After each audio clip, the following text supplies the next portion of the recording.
नमस्कार दोस्तों, NCB education hub YouTube channel में आप सभी मित्रों का हार्दिक अभिनंदन है। दोस्तों, आज का अपना पढ़ने का प्रमुख विषय है मेवाड़ के इतिहास में महाराणा उदय सिंह के शासनकाल के बारे में अध्ययन करना। यहाँ दोस्तों हम मेवाड़ या चित्तौड़गढ़ के तीसरे साके के बारे में भी अध्ययन करेंगे। आइए दोस्तों, टॉपिक प्रारंभ करते हैं। आज पढ़ेंगे दोस्तों महाराणा उदय सिंह के बारे में। महाराणा उदय सिंह। अब सबसे पहले तो आप ये देखिए दोस्तों कि महाराणा उदय सिंह का शासनकाल कब से कब तक रहा। इन्होंने दोस्तों 1537 ईस्वी में शासन कार्य संभाला। 1537 ईस्वी से लेकर 1572 ईस्वी तक महाराणा उदय सिंह का मेवाड़ में शासन रहा भाई। या फिर अपन शॉर्ट रूप में यह भी कह सकते हैं कि महाराणा उदय सिंह ने 1537 से लेकर 1572 ईस्वी तक मेवाड़ में राजगद्दी का कार्य किया या राजगद्दी का शासन संभाला। अब आप देखिए दोस्तों, महाराणा उदय सिंह कौन थे। महाराणा उदय सिंह के पिता का नाम था दोस्तों महाराणा सांगा। महाराणा उदय सिंह के पिता का क्या नाम था भाई? महाराणा सांगा या राणा सांगा, जिनकी खानवा के युद्ध में दोस्तों पराजय हो गई थी। और जब ये खानवा के युद्ध में घायल हो गए थे तो घायल सांगा को बाहर निकाल लिया गया था युद्ध के मैदान से, और दोस्तों बसवा दौसा में इनका इलाज किया गया। जब दोस्तों ये पुनः युद्ध करने के लिए तैयार हुए बाबर की सेना के साथ, तो इनकी जो साथी थे दोस्तों, इनके कुछ साथी थे, उन्होंने इस महाराणा सांगा को मध्य प्रदेश के इरीच स्थान पर जहर दे दिया, जिनका आगे चलकर कालपी स्थान पर देहांत हो गया भाई। और अंतिम समय में महाराणा सांगा को मांडलगढ़ भीलवाड़ा में इनका अंतिम संस्कार किया गया, जहां इनकी समाधि बनी हुई है, इनकी छतरी बनी हुई है। तो महाराणा सांगा के सबसे छोटे बेटे थे उदय सिंह। महाराणा उदय सिंह की माता का नाम था कर्मावती। क्या नाम था भाई? कर्मावती। हाड़ी रानी कर्मावती इनकी माता थी उदय सिंह की, जो महाराणा सांगा की पत्नी थी। कर्मावती ने उस समय जौहर कर लिया था जब गुजरात के बहादुर शाह ने 1534 ईस्वी में मेवाड़ पर आक्रमण किया था। ठीक है दोस्तों। अब हुआ क्या था दोस्तों, कर्मावती के जौहर कर लेने के बाद में मेवाड़ यानी चित्तौड़गढ़ में दोस्तों गुजरात के बहादुर शाह का शासन स्थापित हो गया। बहादुर शाह ने क्या किया दोस्तों, यहां पर अपनी एक कठपुतली बैठा दी, यानी बनवीर को राजा बना दिया। कहां का भाई? चित्तौड़गढ़ का। तो बनवीर ने क्या किया दोस्तों, बनवीर ने इस उदय सिंह को मारने के बारे में विचार किया भाई, कि यदि मैंने आज उदय सिंह को नहीं मारा तो आगे चलकर मेवाड़ के जो सरदार हैं वो वापस मुझे तो राजगद्दी से हटा देंगे और उदय सिंह को वापस राजा बना देंगे। ऐसा कौन सोच रहा था भाई? बनवीर सोच रहा था। तो बनवीर ने दोस्तों उदय सिंह को मारने का प्रयास किया, लेकिन उस समय दोस्तों पन्नाधाय के कारण उदय सिंह को बचा लिया गया। उनको दोस्तों सुरक्षित पन्नाधाय ने कुंभलगढ़ दुर्ग पहुंचाया, जहां आशा देवपुरा ने उदय सिंह और पन्नाधाय को शरण दी। लेकिन दोस्तों यहां पन्नाधाय को एक बहुत बड़ा त्याग करना पड़ा मातृभूमि की रक्षा के लिए। उन्होंने दोस्तों इस उदय सिंह को बचाने के लिए, अपने महाराणा को बचाने के लिए अपने खुद के बेटे चंदन का बलिदान कर दिया था। यानी बनवीर ने दोस्तों उदय सिंह की जगह चंदन की हत्या कर दी थी, और उसको यह लगा था कि यह चंदन नहीं है, उदय सिंह है। इस प्रकार दोस्तों महाराणा उदय सिंह बच गए, और आगे चलकर दोस्तों इनका कुंभलगढ़ में लालन पालन हुआ, और दोस्तों ये मेवाड़ के महाराणा बने। अब मेवाड़ के महाराणा बनते ही सीधी सी बात है कि इनका जो परम शत्रु था, महाराणा उदय सिंह का जो परम शत्रु था दोस्तों, वो परम शत्रु था बनवीर। तो बनवीर को सबक सिखाना था, यानी बनवीर को मारना था भाई। बनवीर को मारने के बाद ही उदय सिंह चित्तौड़गढ़ की राजगद्दी पर बैठ सकते थे। तो बनवीर की हत्या कर दी दोस्तों महाराणा उदय सिंह ने मावली के युद्ध में। कौन से में कर दी भाई? मावली के युद्ध में। पूछ लिया जाए मावली का युद्ध कब हुआ था? मावली का युद्ध हुआ था दोस्तों 1540 ईस्वी में। कब हुआ था? 1540 ईस्वी में। और 1540 ईस्वी में हुए इस मावली के युद्ध में महाराणा उदय सिंह ने बनवीर की हत्या कर दी या बनवीर को पराजित कर दिया। जैसे ही दोस्तों बनवीर की हत्या कर दी गई, अब चित्तौड़गढ़ के राजा कौन बन गए भाई? महाराणा उदय सिंह बन गए। यानी इनके सामने जो प्रमुख रोड़ा था, जो प्रमुख समस्या थी, वो बनवीर बना हुआ था। तो बनवीर को दोस्तों इन्होंने रास्ते से हटा दिया। यदि दोस्तों डीपली आपसे क्वेश्चन पूछ लिया जाए कि मावली का युद्ध कहां हुआ था, या ये मावली का युद्ध वर्तमान समय में राजस्थान के कौन से जिले में पड़ता है, तो दोस्तों मावली स्थान उदयपुर जिले में पड़ता है। कंसेप्ट क्लियर है? ठीक है। महाराणा उदय सिंह का दोस्तों दूसरा प्रमुख कार्य, महाराणा उदय सिंह के प्रमुख कार्य देखिए आप। यहां से भी दोस्तों कंपटीशन एग्जाम्स के अंदर क्वेश्चन पूछ लिए जाते हैं।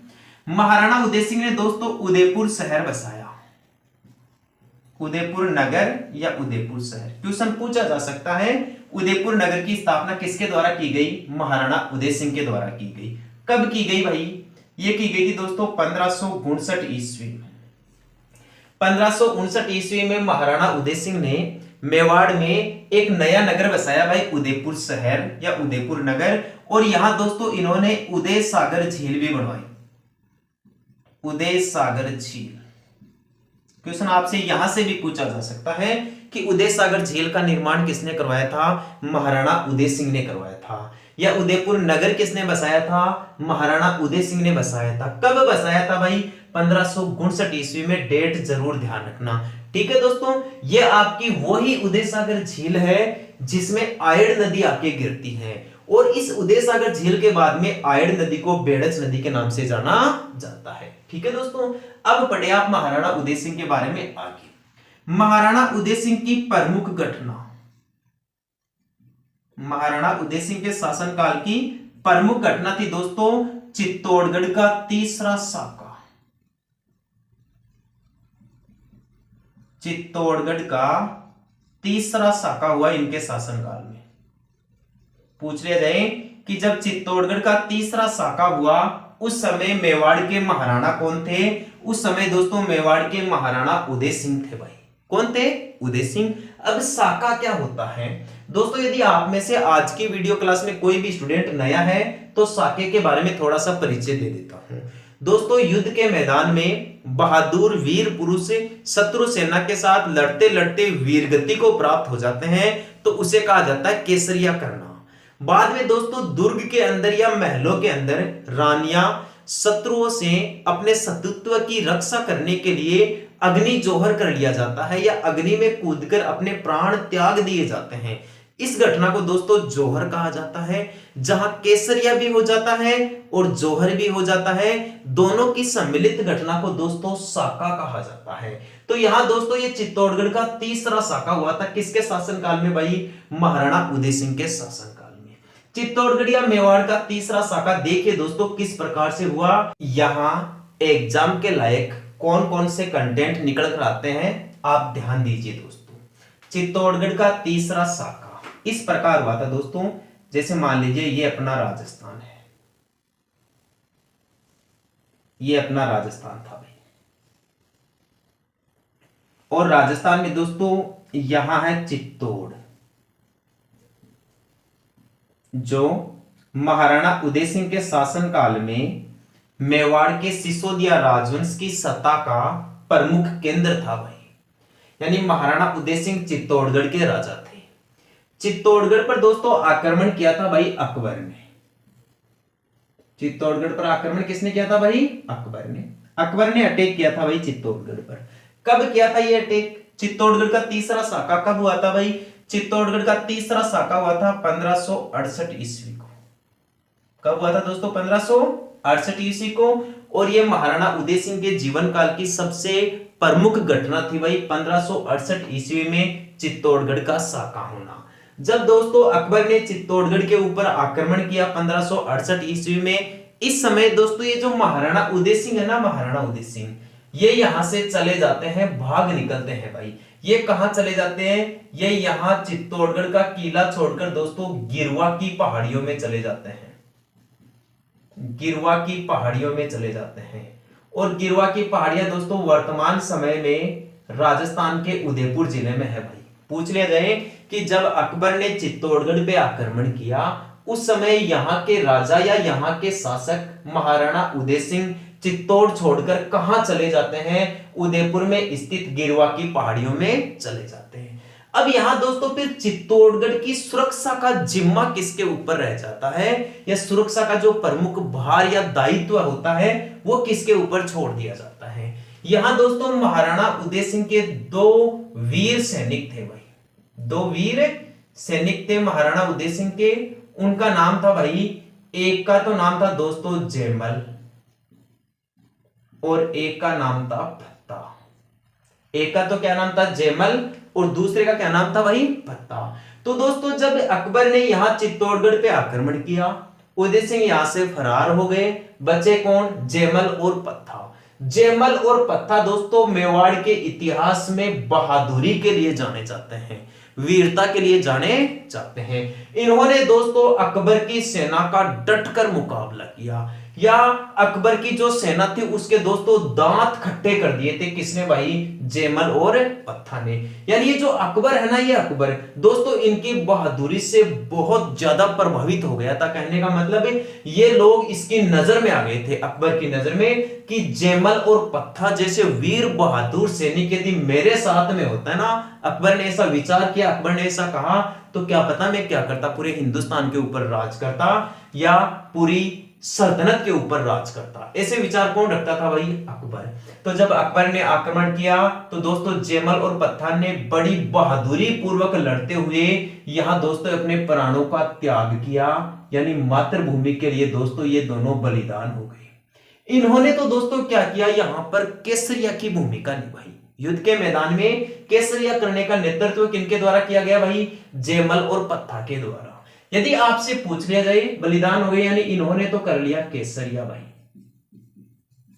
यदि आपसे पूछ लिया जाए कि जौहर की भूमिका किन्होंने निभाई भाई, जौहर की भूमिका किसने निभाई? जौहर की भूमिका दोस्तों, अब महाराणा उदय सिंह की कई रानियां थी दोस्तों, जैसे जयवंताबाई, धीरबाई बठियाणी, छाजबाई, ये इनकी प्रमुख रानियां थी। ये तो दोस्तों महाराणा उदय सिंह के साथ में चली गई थी। अब रही कौन दोस्तों पीछे? यहां जयमल और पत्ता की पत्नियां रह गई भाई। एक का तो नाम था फूल कंवर और एक का नाम था भाई गुलाब कंवर। एक का तो क्या नाम था दोस्तों? फूल कंवर, और दूसरे क्या नाम था? गुलाब कंवर। तो जयमल और पत्ता की रानियां फूल कंवर और गुलाब कंवर के नेतृत्व में दोस्तों यहां जौहर किया गया। तो दोस्तों यहां जौहर की प्रक्रिया भी हो गई और केसरिया की परंपरा भी निभा दी गई। जहां ये दोनों हो जाती है वहां क्या हो जाता है दोस्तों? साका हो जाता है। और ये साका कब हुआ था? 1568 ईस्वी में हुआ था। दोबारा देखिए दोस्तों, चित्तौड़गढ़ या मेवाड़ का तीसरा साका कब हुआ था भाई? ये तीसरा साका हुआ था 1568 ईस्वी में। इस समय चित्तौड़गढ़ पर आक्रमण करता कौन था भाई? अकबर था, जो मुगल सम्राट था। इस समय जो साका हुआ उसका नेतृत्व किसने किया?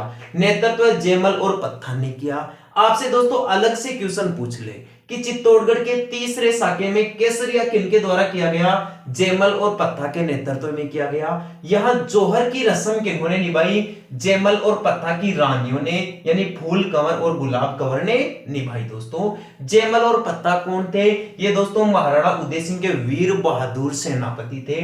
महाराणा उदय सिंह ने चित्तौड़गढ़ के दुर्ग के अंदर या चित्तौड़गढ़ का जो तीसरा साका हुआ उसमें केसरिया की भूमिका क्यों नहीं निभाई? क्योंकि दोस्तों जब अकबर ने आक्रमण किया तब महाराणा उदय सिंह मेवाड़ छोड़कर अन्य स्थान पर चले गए थे, यानी सुरक्षा की भावना लेकर दोस्तों गिरवा की पहाड़ियां में चले गए थे, जो आज उदयपुर जिले में है। ठीक है दोस्तों, अब यह हुआ था तीसरा साका।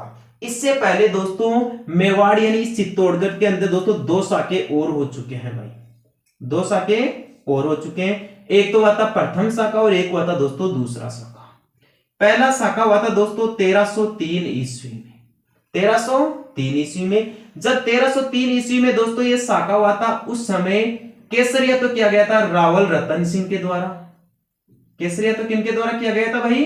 रावल रतन सिंह के द्वारा। और जौहर किया गया था दोस्तों रानी पद्मिनी के द्वारा भाई।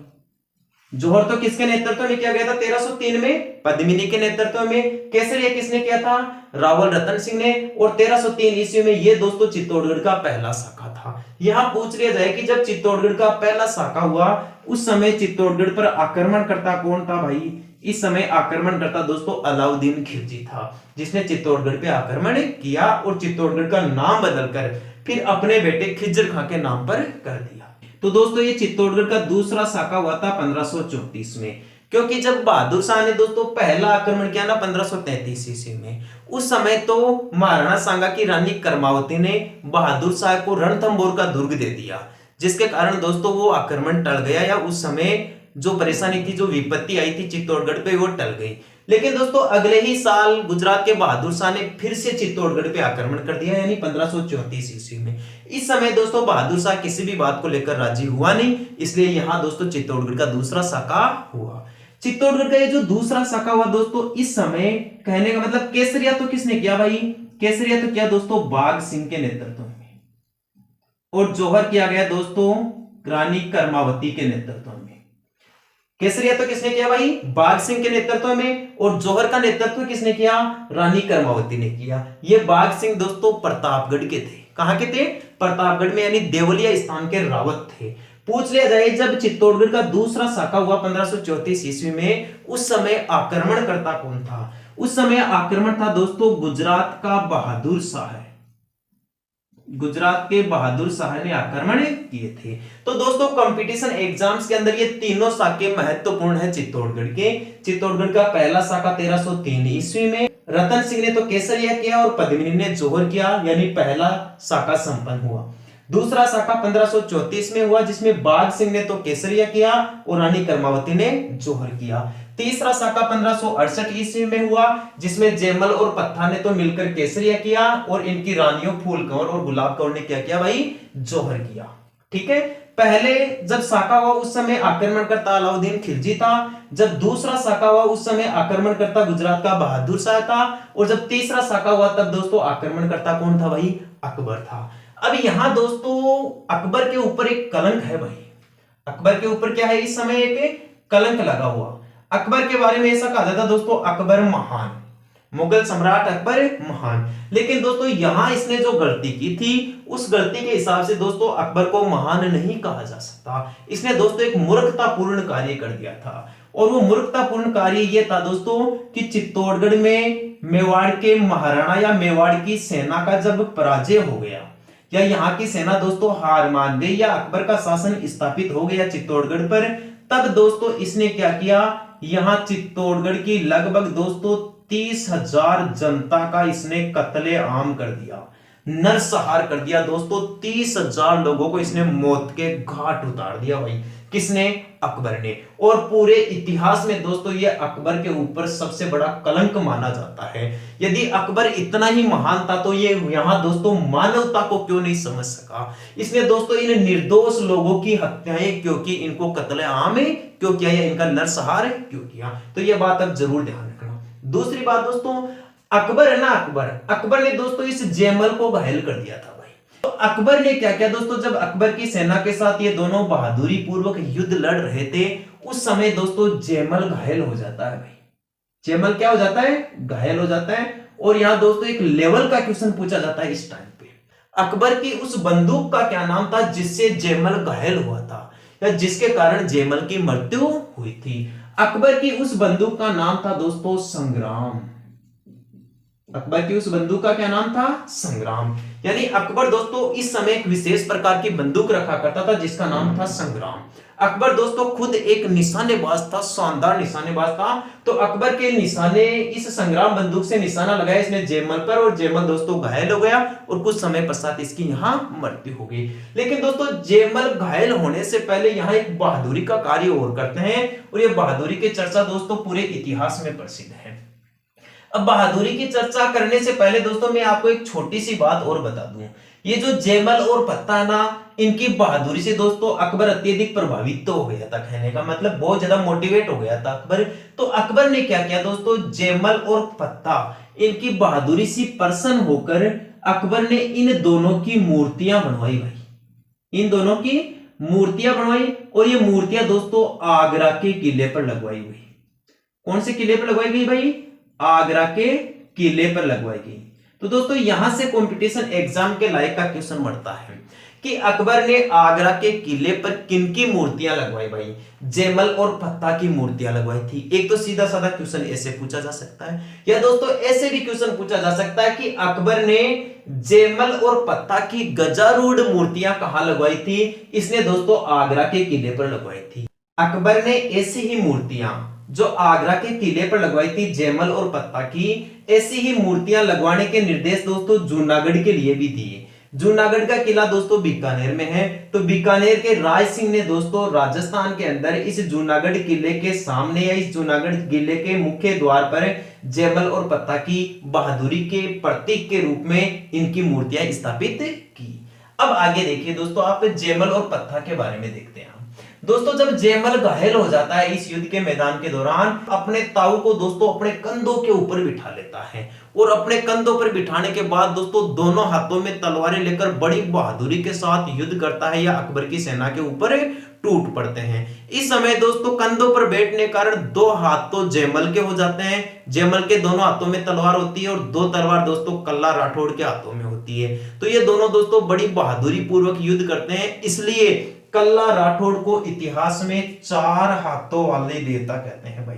क्वेश्चन आपसे पूछ लिया जाए, इतिहास में चार हाथों वाले देवता किसे कहते हैं भाई? चार हाथों वाले लोक देवता।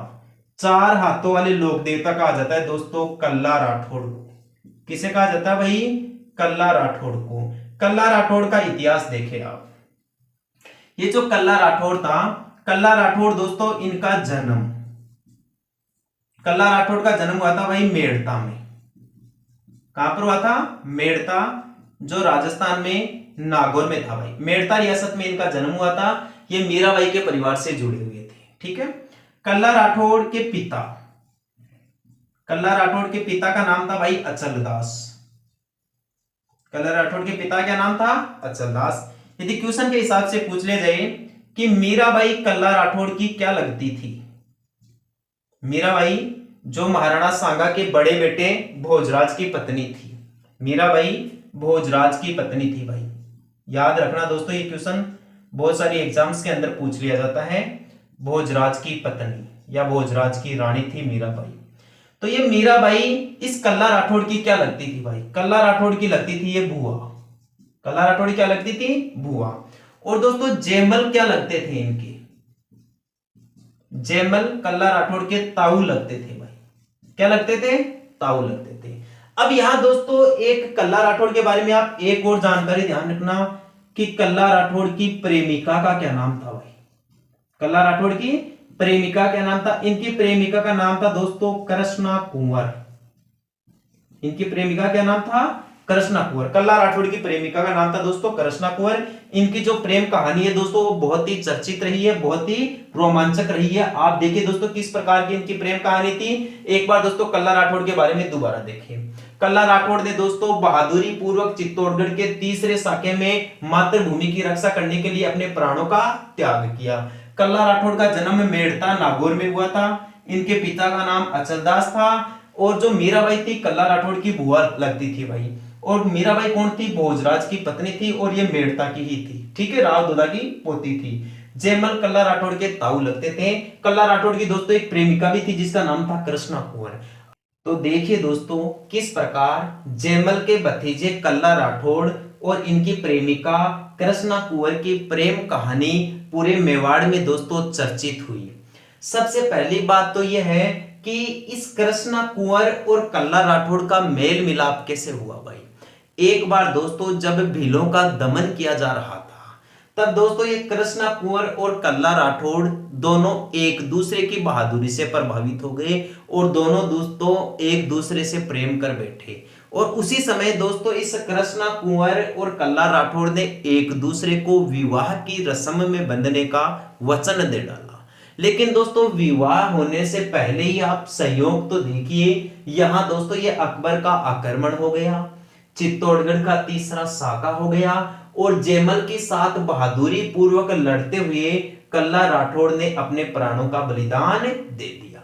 लेकिन दोस्तों इनका विवाह तो नहीं हुआ, लेकिन जो कृष्णा कुंवर है ना दोस्तों, कृष्णा कुंवर इसने कहा कि मैं कल्ला राठौड़ को उसके साथ विवाह में बंधने का वादा कर चुकी हूं या वचन दे चुकी हूं, तो मैं अब कोई दूसरा विवाह नहीं कर सकती। इसलिए दोस्तों ये जो कृष्णा कुंवर है ना, ये कल्ला राठौड़ के शव के साथ दोस्तों रूडेला सती हुई थी। ये कल्ला राठौड़ दोस्तों राजस्थान में एक लोक देवता भी है भाई।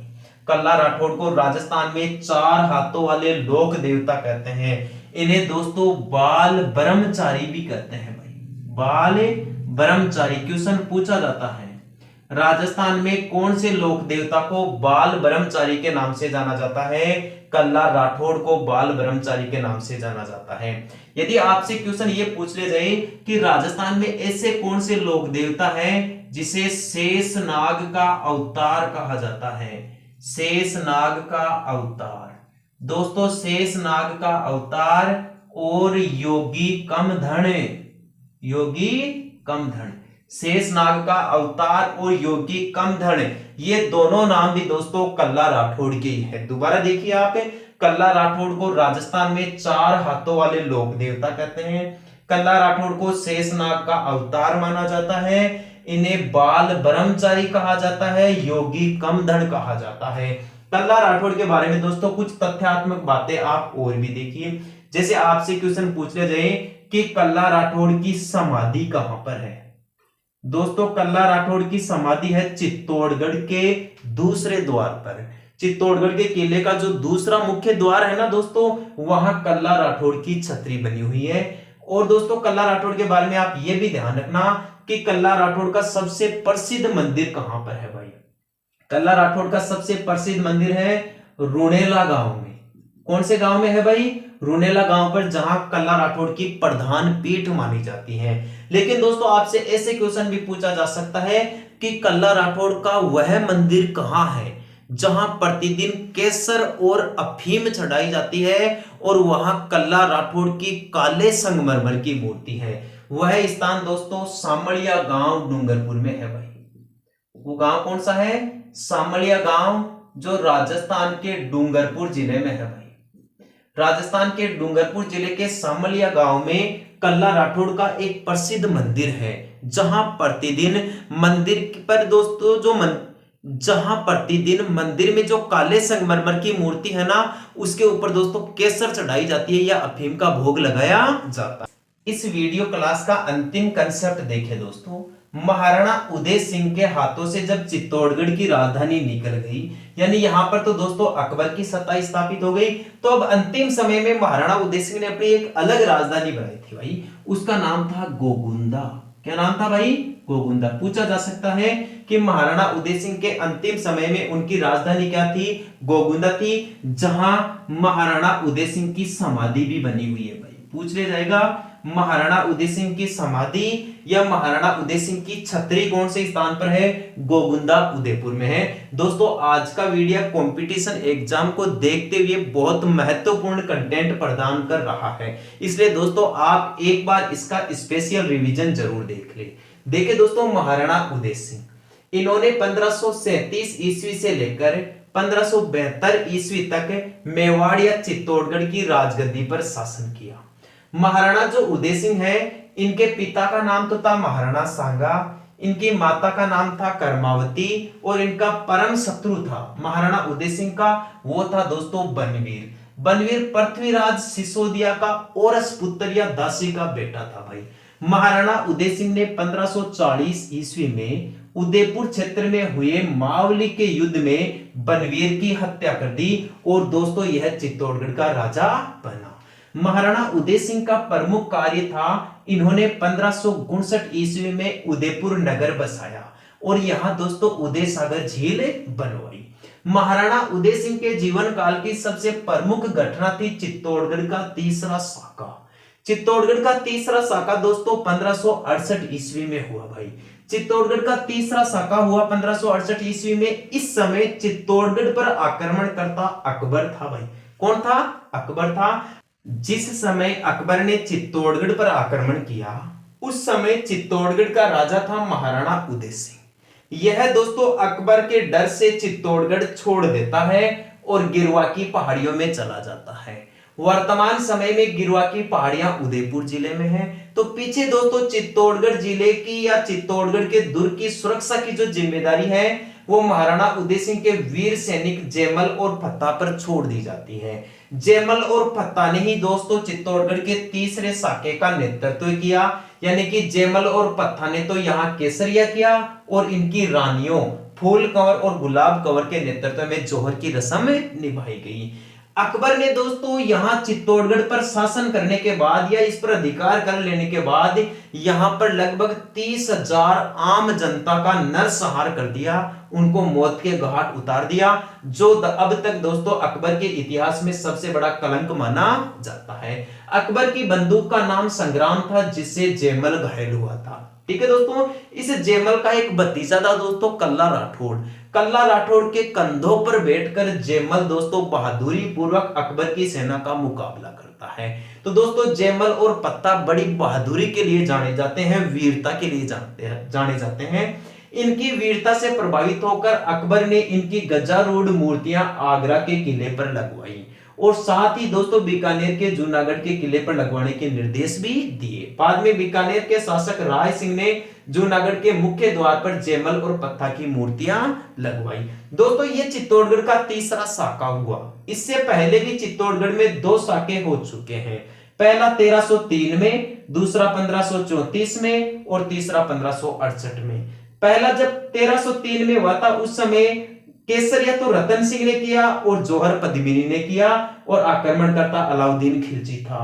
चित्तौड़गढ़ के दूसरा साका जब 1534 में हुआ उस समय दोस्तों जो केसरिया की परंपरा थी वो तो बाघ सिंह ने निभाई और जौहर की प्रक्रिया कर्मावती ने यानी राणा सांगा की पत्नी ने निभाई। यहाँ आक्रमणकर्ता दोस्तों गुजरात का बहादुर शाह था। भाई कौन था? गुजरात का बहादुर शाह था। ध्यान रखना दोस्तों, महाराणा ये जो उदय सिंह था अंतिम समय में गोगुंदा को अपनी राजधानी बना लेता है और यहीं पर इसकी छत्री है, यहीं पर इसकी मृत्यु हो गई थी, यहीं पर इसकी समाधि है। तो ध्यान रखना, महाराणा उदय सिंह की छत्री या महाराणा उदय सिंह का समाधि स्थल कौन सा स्थान है भाई? गोगुंदा है। यहाँ दोस्तों ये जो जयमल है ना, जयमल कल्ला राठौड़ के कंधों पर बैठकर युद्ध करते हैं, इसलिए कल्ला राठौड़ को इतिहास में 4 हाथों वाले लोक देवता के नाम से जाने जाते हैं। कल्ला राठौड़ के बारे में जानकारी देखिए। कल्ला राठौड़ को 4 हाथों वाला लोक देवता कहते हैं, इन्हें शेषनाग का अवतार कहते हैं, योगी कमदड़ कहते हैं या बाल ब्रह्मचारी के नाम से जानते हैं। ये जो कल्ला राठौड़ थे इनका जन्म मेड़ता नागौर में हुआ था। इनके पिता का नाम अचलदास था। मीराबाई इनकी बुआ लगती थी। ध्यान रखना, मीराबाई सांगा के बड़े बेटे भोजराज की पत्नी थी और मेड़ता नागौर में शासक राव दुदा की पोती थी। ये जो जयमल थे दोस्तों, ये जयमल कल्ला राठौड़ के ताऊ लगते थे, यानी कि ये ताऊ भतीजे थे। ठीक है दोस्तों, कल्ला राठौड़ की एक प्रेम कहानी भी काफी चर्चित है दोस्तों। इनकी प्रेमिका का नाम कृष्णा कुंवर था।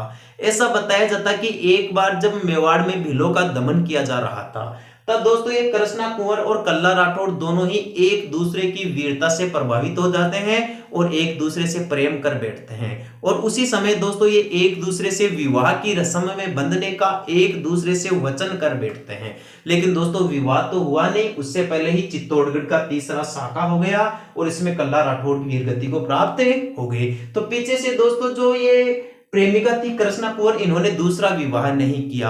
इन्होंने दोस्तों अपने वचन को निभाया और उस वचन के तहत ये कल्ला राठौड़ के साथ रूणेला सती हुई। कल्ला राठौड़ के बारे में और भी कई प्रकार के क्वेश्चंस पूछे जाते हैं। कल्ला राठौड़ की समाधि स्थल कहां पर है भाई? चित्तौड़गढ़ के किले के दूसरे द्वार पर कल्ला राठौड़ की समाधि बनी हुई है। कल्ला राठौड़ का पूरे राजस्थान में सबसे प्रसिद्ध मंदिर कहां पर है या कल्ला राठौड़ का सबसे बड़ा धाम कहां पर है भाई? रूणेला में है। एक क्वेश्चन ये भी पूछा जाता है कि कल्ला राठौड़ की वह काले पत्थर की मूर्ति कहां है जहां प्रतिदिन उनकी मूर्ति पर केसर या अफीम का भोग लगाया जाता है? वह मूर्ति दोस्तों सामड़िया डूंगरपुर में है। तो दोस्तों मैंने आपको आज की वीडियो क्लास में मेवाड़ के इतिहास के बारे में महत्वपूर्ण कंटेंट दिए हैं। आपको चित्तौड़गढ़ तीनों साकों के बारे में अवगत करवाया गया है। तो दोस्तों यदि आपको मेरी वीडियो क्लास अच्छी लगी है, मेरे पढ़ाने का तरीका अच्छा लगा है, तो अपने YouTube चैनल को लाइक, शेयर और सब्सक्राइब जरूर करें। ठीक है दोस्तों, कल फिर मिलते हैं अपने इसी YouTube चैनल पर यानी NCB एजुकेशन हब पर। तब के लिए धन्यवाद।